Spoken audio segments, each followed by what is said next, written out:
안녕하십니까. 주식으로 부자 될 남자 주부남입니다. 자, 지금 이 영상을 안 보시면 또 늦을 수 있습니다. 시장은 조용한데 돈은 이미 움직이고 있습니다.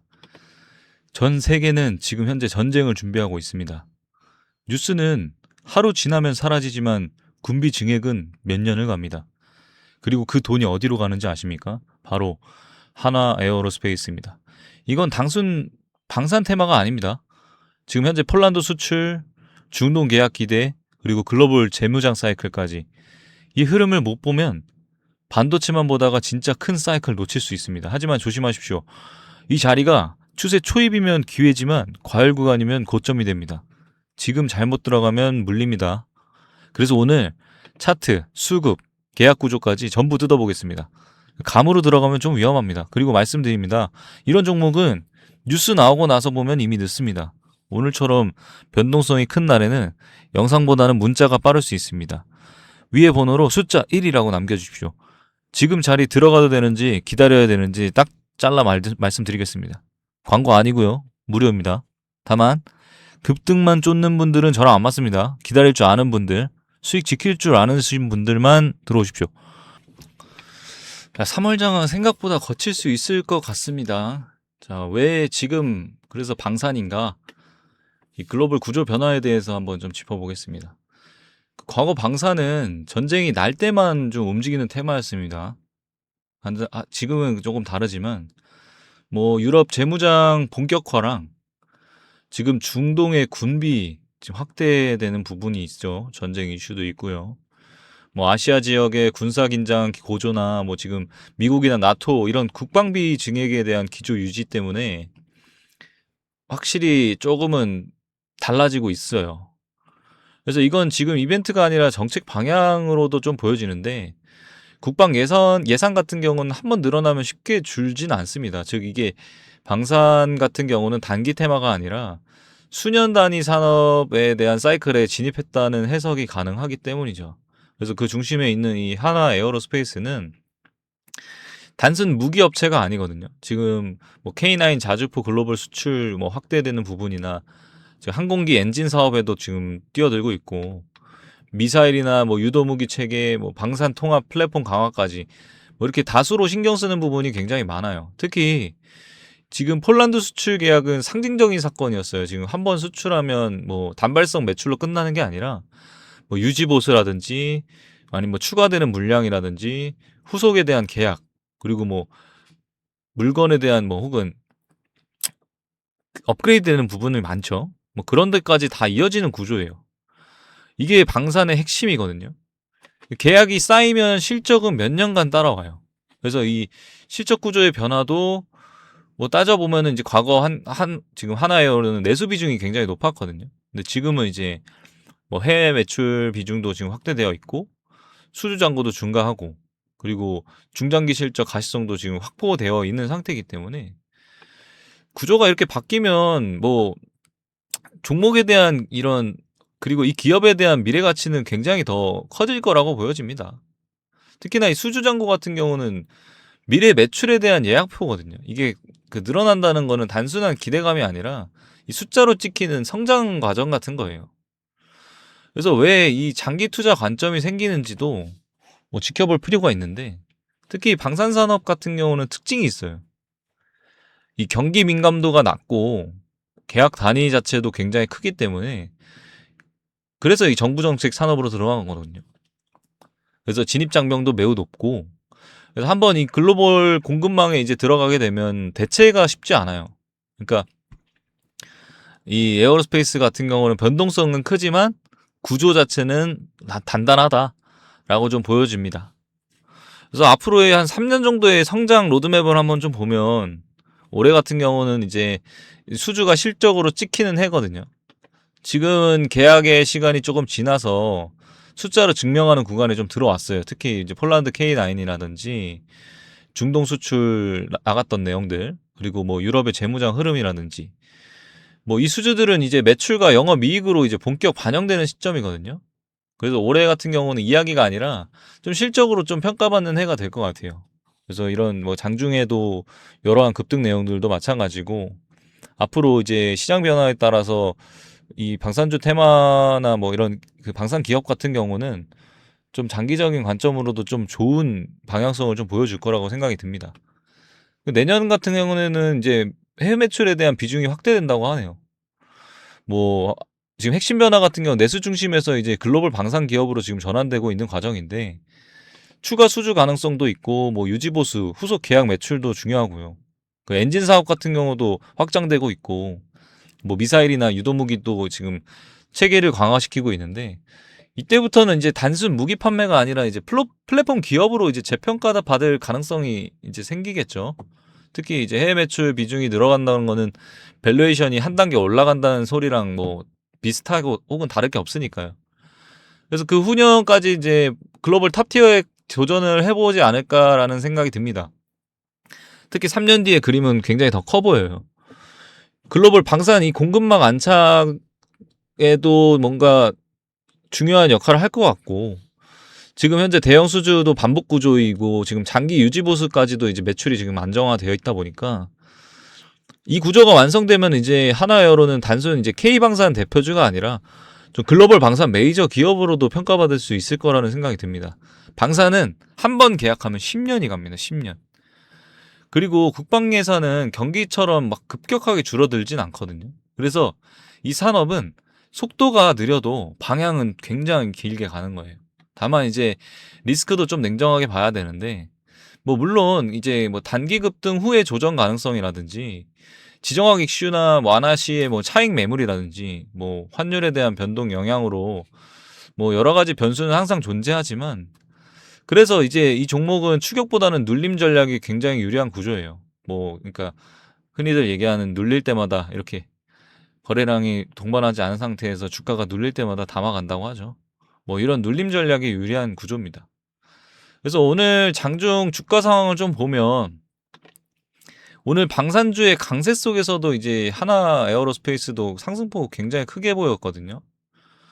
장 초반에는 이제 뭐 135만 1,000원대까지 지금 상승하면서 전일 대비 무려 13% 정도 상승을 했습니다. 이 흐름은 이제 미국과 이란 충돌 이슈에 대한 뭐 리스크 확대가 국내 방산 수요 기대를 자극한 영향으로 좀 분석되거든요. 그래서 현재 같은 경우는 이 방산 섹터의 전반이 좀 강세적이었다라고 보여지고 그리고 또 투자자들도 이제 위험 회피가 아닌 이제 리스크 프리미엄 수급으로 이제 유입이 되었고 개인이나 기관 뭐 그리고 뭐 동반 매수가 지금 흐름하면서 지금 살짝 잔존하는 상황이라고 좀 보여져요. 그래서 지금은 이제 공포가 아닌 이제 수급 집중 구간으로 해석하는 것이 맞고요. 단기 대응 전략으로는 이제 추세 추격 금액으로 봤을 땐 현재가에서 이제 접근은 조금 조심스러운데 만약에 이런 모멘텀을 유지한다고 하면 단기 상승세에서 연장 기대 가능성을 좀 보고 한 138만 원에서 142만 원까지 전고를 지금 당장 돌파는 조금 어려워 보이고요. 심리 저항선과 지금 장중 매물대에 대한 대응점을 봤을 때는 그 정도 금액이라고 좀 보여집니다. 손절 기준은 이제 정말 짧게 잡아야 될 것 같아요.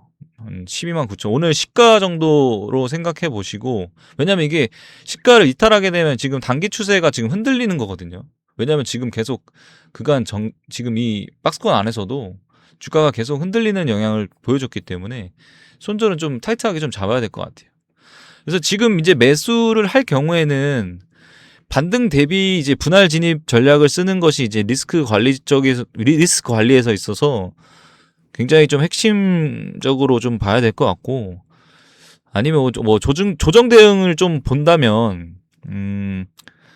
장중에 이제 매수가 좀 약해지고 이제 고점 매물에 대한 압력이나 뭐 윗꼬리가 나온다 하면 일단은 뭐 130만 원 정도 구간이 이제 첫 번째 지지 라인으로 좀 볼 것 같아요. 아까 제가 129만 원 정도 이탈 시에 이제 손절 대응을 좀 나가는데 좀 아이러니하게 첫 번째 지지 라인이 조금 가까워지긴 했네요. 그래도 어쨌든 여기서 이제 반등이 나오면 재진입 관점은 유지되지만 이탈하면은 이제 추세 방향이 조금 흔들리는 거라 다시 한번 좀 진입을 좀 고려해 봐야 될 것 같습니다.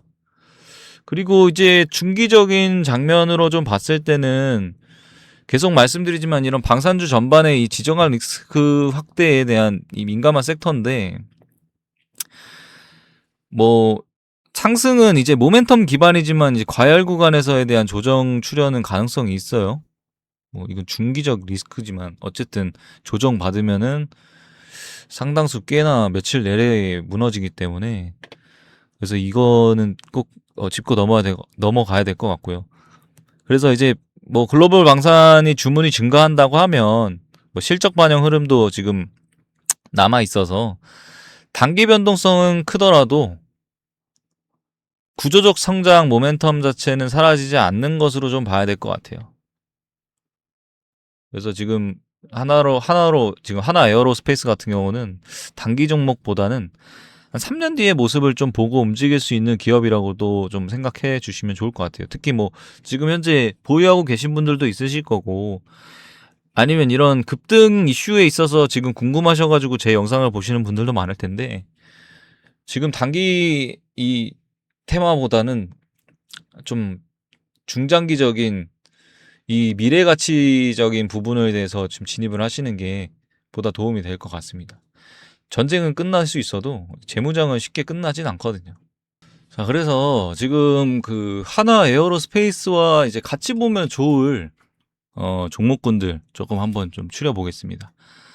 지금 국내 방산 대장주 그룹에 바로 이제 하나 디펜스, 지금 뭐 K9 자주포나 K2 전차, 이 중대형 장비 수출에 대한 기대감과 해외 방산 계약이 현실화되면서 실적 반영 시기에 가식성이 지금 확보되어 있으며, 지금 하나 에어로랑 수주 사이클이 동조가 가능하다라는 뭐 모습이 많이 보여집니다.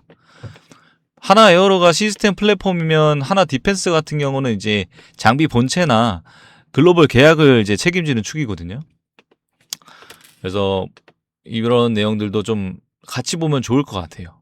그리고 추가로 이제 뭐 항공이나 엔진 관련 그룹들, 뭐 특히 이제 한국 항공 우주 산업들, 지금 뭐 T50, 뭐 FA50 이런 차세대 항공기 개발에도 주목을 좀 해볼 필요는 있어요. 만약에 이 에어로 종목을 같이 보고 계신다면 뭐 민항이나 군용 플랫폼의 확장성도 봐야 되고요. 그래서 지금 뭐 엔진이 아니라 좀 기체 중심에 대한 성장 포지션을 좀 지켜보는 게 좋을 것 같아요. 지금 이 에어로만큼 같이 갈 종목들을 좀 본다면, 뭐 에어로가 시스템이랑 부품 중심이면 이제 항공 우주 산업 같은 경우는 기체 완성형이거든요. 그리고 세 번째로는 이제 우주 위성 통신 플랫폼 그룹들, 뭐 소형 정찰이나 뭐 통신 위성 전문, 뭐 그리고 민간인 그리고 군대 뭐 다 수요나 뭐 동시 확대할 수 있는 뭐 이런 그룹들 있잖아요. 뭐 세트랙 아이라든지, 아니면 지금 뭐 위성 통신으로 지금 안테나 전 글로벌 지금 상용 수요 확대되고 있는 그 인텔리안 테크라든지. 그래서 우주 플랫폼 공급처가 있기 때문에 이 인프라의 지금 뭐 핵심 부품 서비스, 요런 기업들도 눈여겨봐야 된다는 얘기예요. 자, 그리고 이제 방산 같은 경우는 이제 무기만으로 끝나는 게 아니라 정보통신이나 전자전 같은 이런 지능형 정장 시스템도 중요하거든요. 그래서 지금 현재 뭐 레이더나 뭐 유도 무기 같은 핵심 기술을 갖고 있는 그 LIG 넥스원이라는 또 기업이 있어요. 요것도 좀 같이 보시면 좋을 것 같고, 지금 하나 에어로스페이스가 지금 방산 시스템이랑 엔진을 좀 확대하고 있다면, 디펜스는 이제 장비 중심이고 우주산업은 기체 중심이고, 넥스원 같은 경우는 이제 전자적 유도체계 핵심 축이고, 그리고 인프라 오버로는 아까 말씀드린 세트랙 아이나 뭐 인텔리안 테크, 이렇게 조금 같이 보면 좋을 종목들을 좀 간단하게 좀 소개를 해봤고요.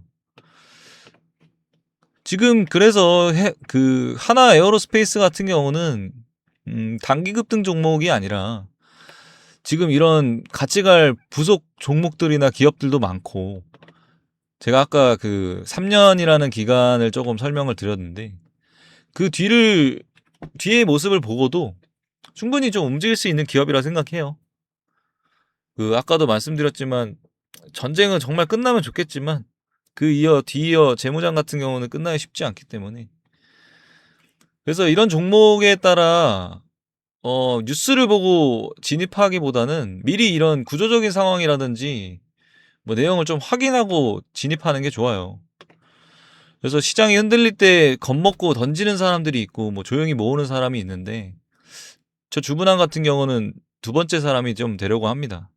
눌림목 구간에 많이 좀 모아놓고 실제로 이제 제 문자랑 아니면 저희 그 이용하고 있는 정보망에서는 단기 급등 테마에 대한 수익보다는 아무래도 저점에서 많이 담아가는 그런 종목들이 많기 때문에 아무래도 단타로 좀 흔들리는 자리나 눌림이 이제 기회가 되는 자리나 그리고 비중을 좀 줄여야 하는 자리 이런 거는 이제 이런 영상 한 편에서는 쉽게 다 설명이 안 됩니다.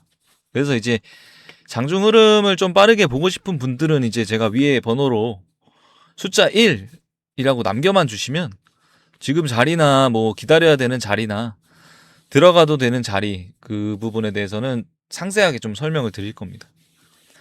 그래서 일단은 계획이 없이 들어오신 분들도 많아요. 근데 그 계획은 제가 좀 잡아드릴 예정이고 직접 다 도와드릴 거예요. 그래서 3년이라는 혹은 뭐 1년이라는 장기적인 종목군에 대한 투자라든지 아니면 몇 개월 기간 안에 터지는 그런 스윙 종목들도 충분히 이제 변동성을 좀 버틸 수 있으신 분들은 참여하셔가지고 수익 보시면 좋으실 겁니다. 시장은 결국 이제 준비된 사람들한테 기회를 준다고 하는데 제가 그 준비된 기회를 직접적으로 조금 제공을 한번 해드려 보겠습니다. 이상 주부남이었습니다. 감사합니다.